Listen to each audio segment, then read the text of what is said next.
today we're just going to look at some ways to modify Sun Salutations so that you can do them. And so within the Sun Salutation you have poses like Tadasana, or just standing up straight. We have the Uttanasana, which is the standing forward bend.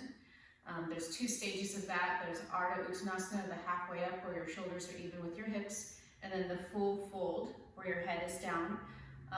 And then step back. You step into, traditionally you step back into Chaturanga, so we'll look at a modification for that, which is stepping back into plank pose, which can also be modified by stepping back into hands and knees instead. Then from there, hands and knees, you either can do cow pose for your back bend, because traditionally it's Chaturanga to upward facing dog, Urdhva Mukha Svanasana, which is a back bend. So if you do Chaturanga, you'd be going through your step back Chaturanga up dog. If you go to step back and you're doing plank pose, you might lower all the way down to the floor for cobra pose. But if you're pregnant or you're just uncomfortable with laying on your stomach for any reason, we'll look at some modifications to make you more comfortable on your stomach for belly down back bends. Or like I said, you just do, if you're in hands and knees, you could do cow pose, like cat, cow, the back bend. And then it's back to downward facing dog, which we can look at some modifications for down dog as well. And then from down dog, it's either a hop or step forward, you end up back in the standing forward bend. That's Sun Salutation A. Sun Salutation B, we add in that step forward from down dog into Warrior One, Virabhadrasana One. I'm not sure if we'll really get into that so much in this short video, but I'm pretty sure I have a video already that talks about that. If not, if I feel like it's not going too long, we'll talk about that as well. So first and foremost, most of the time we start out to practice sitting. If you're a person who is having troubles with these Sun Salutations, then you probably are also dealing with some discomfort while sitting. So having a nice, this is a really thick, awesome bolster that I'm sitting on, so that you're not sitting directly on the floor. First of all, it gives you a little boost, so you don't have to stand up so far from the floor, but also it just makes it so much easier for your pelvis to get into the right position so that you can sit up straight. When your knees are a little bit below your hips, the external rotation of your thighs, of your leg bones, can turn out more, and that makes it easier to sit up tall. Okay, so I do think buying blocks is going to be a really big thing for you if you're looking to modify. Blocks are indispensable. Bolster is a little bit more dispensable, unless your main problem is that sitting up tall thing. So anyways, having a blanket it can kind of, or a couple blankets can make up for not having a bolster, but blocks. So start with your blocks at the top of your mat in the tallest position. And let's look at the first pose in the Sun Salutation, which is Tadasana, which probably won't need to be modified. So it's just standing up tall as you can. And really, this video is aimed toward people who can mostly get up off the floor with not too much trouble and who can stand. All right, so otherwise you might be looking at a different video. You might turn this one off and go to the chair yoga videos, okay? And then we inhale, reach up. You could do hands apart if your shoulders are tighter, or palms together overhead. And when you lift your arms, you're trying to keep your low ribs tucked in. And then from here, you're going to reach out and down, bend your knees. Very important. And then hands to blocks. Now, we're talking about having a belly here, or some reason why we're not forward bending all the way. It could also be a lower back injury. So from here, you might stay. So this would be Ardha Uttanasana, the halfway lift. And then Uttanasana Knees stay a little bent. You either skip it and just stay in this half position, or when you exhale, you can bend your elbows and fold a little bit and let your head hang. You don't have to come all the way down into Uttanasana. So this is Ardha Uttanasana and Uttanasana.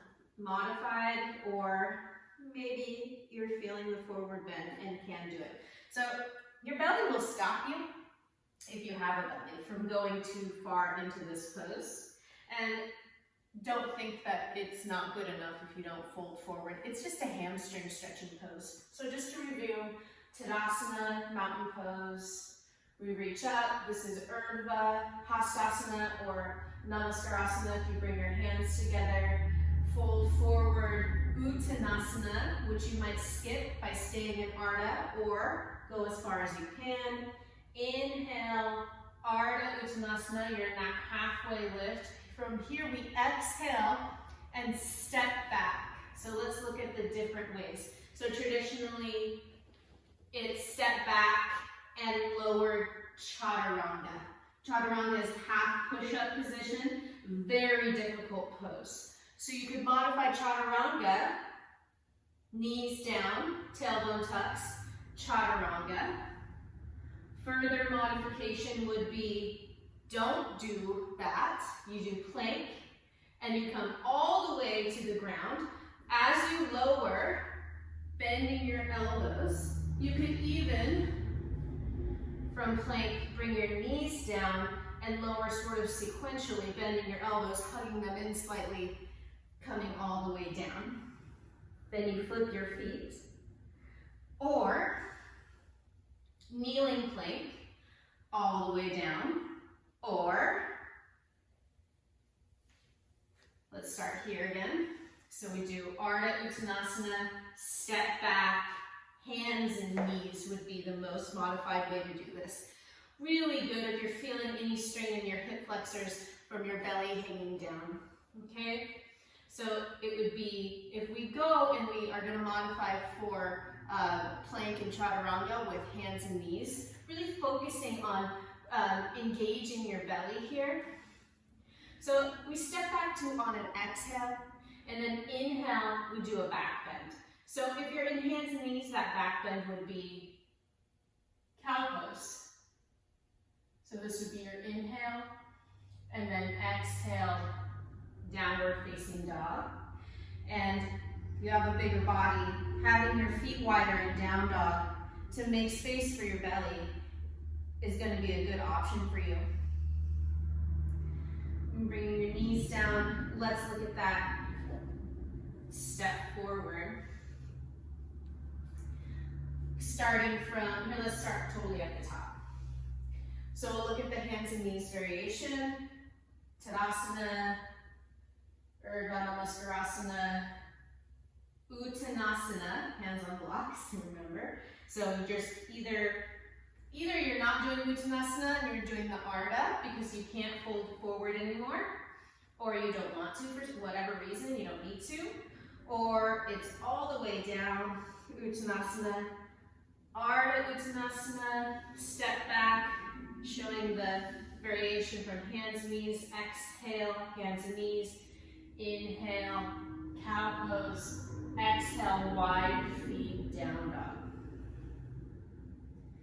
Okay, so that would be the modification if you're doing hands and knees variation, the back bend, and then the step back. So stepping forward to make space for your body, wide feet, wide, wide, wide. Okay, and then once you end up back at the top, you can put your hands back on your block. So inhale, Ardha Uttanasana, halfway up, exhale, Uttanasana, forward bend, inhale, reach out and up as you stand up, upward salute, exhale, arms at your sides. And really, I didn't mention this yet, but starting even if you have, if you need more space for your body, starting with your feet not only hip distance apart, but maybe even outer hip distance apart. This will make it easier when you do your step back to hands and knees, or to plank, or to chaturanga. So let's look at the how this would be if there's no modifications, right? We've got Tadasana, reaching up. Let's just say we put our hands together. So this is upward salute, Urdhva Namaskar. Exhale, Uttanasana, modify. So we just do Ardha. Actually, I said we're going to do the full variation. So exhale, Uttanasana. Inhale, Ardha Uttanasana. Exhale, Chaturanga. Inhale, up dog. Notice my thighs. So upward facing dog is quite a difficult pose because we're trying to pull our shoulder blades down our back slightly and in, and then broaden our collarbones and keep our ears away from our shoulders away from our ears. So what a lot of the common misalignment will be this, thighs down and shoulders up. So you really have to press the top of your feet down, get that thigh lift and push down into your hands, which will bring your shoulders down, trying to lift your heart forward and up. Top of my feet are on the floor. That's going to be true for cobra and up dog. Toenails on the ground. And then to down dog, flip your feet, lift with your belly, push back, down dog. Okay? So the unmodified is stepping back from the halfway lift, Ardha Uttanasana, Chaturanga, which is four-limb staff pose. It's the low part of a push-up. Then we curl up into the back bend, which is upward facing dog, and then exhale, push back down dog. Okay? And we saw the variation of hands and knees, and then cow pose, push back down dog. So let's look at the plank variation, okay? So if we're going to do plank, we start from that Ardha position when we get ready to step back. So it's an inhale, exhale, step back, plank, inhale, look forward, exhale, lower down. So it could be knees, thighs, elbows bend and hug in as you lower yourself down slowly. Okay, so we'll take a blanket here. If you're still trying to do some of the belly down work, and you're pregnant or you've got a belly that's uncomfortable with laying on the ground. So let's say we're in plank or kneeling plank, plank, right? Chest is lifted, push into your hands, feet hip distance. Or if we do kneeling plank, let's just say we're doing kneeling plank. Now we're going to do cobra pose, but to give us a little more lift, that blanket hits right at your pubic bone area, just above it. Flip your feet, and now you can do cobra pose. Elbows bend and hug in, collarbones are broad, and you're really bringing in that lower tip of your shoulder blade in. Lift your chin, push down to the top of your feet. Okay? So, plank, bend your elbows, deep inhale, cobra, exhale, downward facing dog. So that's one way to modify from plank. For cobra pose. So if you're really trying to not lay your body down at all, we don't even have to do that. So instead of cobra, you do up dog. So even though you're not doing the more traditional variation, which is the step back, chaturanga, inhale, up dog, exhale, down dog, you could do plank, which would be exhale, plank, inhale, up dog, okay? So let's look at that from standing forward bend, half standing forward bend, so it's an inhale, exhale, plank, inhale, up dog. So your feet flip, hips drop, but you pull your heart forward through your arms, wrap your shoulders back, look up, exhale, down dog. So here, that blanket might come in handy to give you that feedback of keeping your thighs lifted. Thighs are not on the ground for up dog. In both cobra and up dog, the top of your feet are on the floor. This is something that I see all the time. Even with people that have practiced a long time, it's like you either just don't want to do it or you're not hearing that cue for some reason, you're not incorporating it. But the pose is different if your toes are tucked under or not. It feels different, okay? It takes a little, slightly different strength to hold you up. So let's just look at the difference between cobra and up dog. I know I do have like a whole video on this, but let's look at that really quick. Cobra pose, belly is on the floor, pubic bone is on the floor, hands are next to your low ribs. You squeeze your elbows in, lift the front of your shoulders, roll your shoulders down and back, lift your chest and look forward. And you might not lift up this high, that's fine. You might be somewhere closer to down here. But getting those shoulders away from your ears, keeping your collarbones broad. Okay, so cobra, tuck your toes, down dog, or,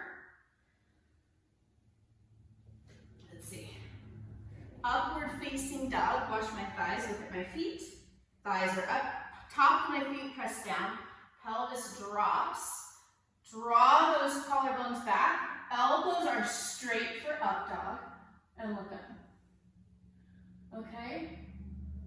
So big difference, especially in the legs. This is up dog, this is cobra. Elbows bent, thighs and pubic bone down. All right? So that's about it, those modifications. I hope this was fairly clear. If it wasn't, watch it again and do it with the video, or the opposite. If you did this with me, then watch the video again without doing it, so that you can really pay attention to what I'm doing with my body. All right?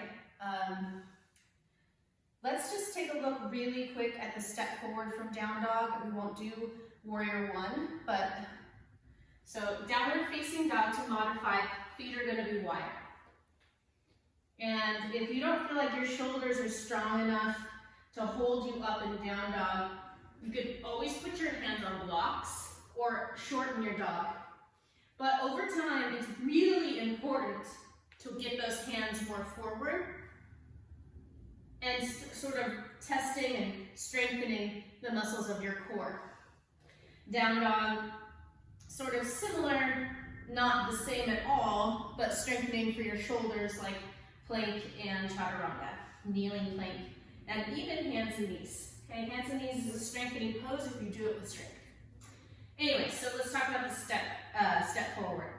So I talked about walking with your feet forward out wide. This becomes really important if you're pregnant. Like your belly is very hard when you're pregnant, so you're not going to be able to get it to move out of your way. So you would walk forward with wide feet and come to that halfway position. And you'd say, inhale here, exhale, forward bend. You probably won't even forward bend because there's no place for you to go. And then it's a stand up from there. So you're just sort of wading through the cues. Your teacher, if you're in a classroom, you can tell them like, look, I know how to modify for this. If they come up to you and ask you why, just point to your stomach. All right. So that's the step forward, but if we're going to step forward and do the lunge like we would in Sun Salutation B, we've been talking about Sun Salutation A modifications. So Sun Salutation B, same idea. So it's a step forward. If you're in vinyasa, you'll lift your leg before you step forward. And if you're just doing straightforward Hatha Sun B, then you'll be stepping forward without lifting your legs. So you step forward, you gotta really try to get this knee in, rotate all the way forward, shoulders over wrists before you step. And step to the outside of your hand because that's gonna give you, again, more space for your abdomen. Okay? There's another modification here that I'm gonna show you, but I really don't like to teach this as much because people will start to do this and then they won't try the step forward without it. So watch yourself, don't let this become a crutch. But So you step forward, so you're stepping that knee in, shoulders over wrists. Step down, bring your knee down. Then you can lift up, you might even use blocks to come up. Then you can lift your knee, turn your heel down, and do warrior one. You probably don't even need to move your foot back in if you do that step forward. Like, you don't feel like you need to narrow your foot back, because if you're working with a larger body, then you actually would want a wider stance, okay? So, I think that's enough. I don't want to overload you with things, but stuff to chew on, things to practice and see what works for your body. If you are a pregnant person, your body's going to be changing, and then you'll have the baby, and when you come back to yoga, again, it's going to change, and you'll still need to use these modifications until your tummy muscles can rejoin together in the front, all right? So I hope this helps, and I care about you, and I'd love your feedback. If you still have more questions, please feel free to ask. Like, I have all of this information, and I have very few people to give it to right now, and I really do enjoy this job. So, so feel free. All right. See you next time.